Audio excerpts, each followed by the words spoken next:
আসসালামু আলাইকুম। আজকে বানিয়েছিলাম কোনো কি বলবো এটাকে সবজি দিয়ে আচার, মানে লাল শাকের আচার।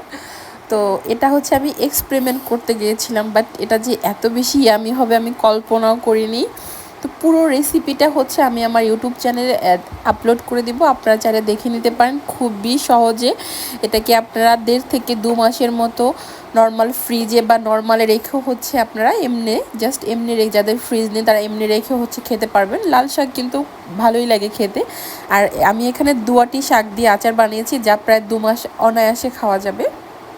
আর এই আচারটা জাস্ট একটুখানি নিলেই হয়, একদম টক ঝাল মিষ্টি মিষ্টি একটা ফ্লেভার আসে। মানে এটা কি আমি কি বলবো বোঝাতে পারছি না, এটা অসম্ভব মজা লাগে, চাইলে আপনারা ট্রাই করতে পারেন। সো আমি হচ্ছে একটা আপুকে বানাতে দেখেছিলাম, সেখান থেকে হচ্ছে আমি বানিয়ে ফেললাম, বাট এটা যে এত বেশি মজা আমি কল্পনাও করতে পারিনি। আমি আজকে 2বার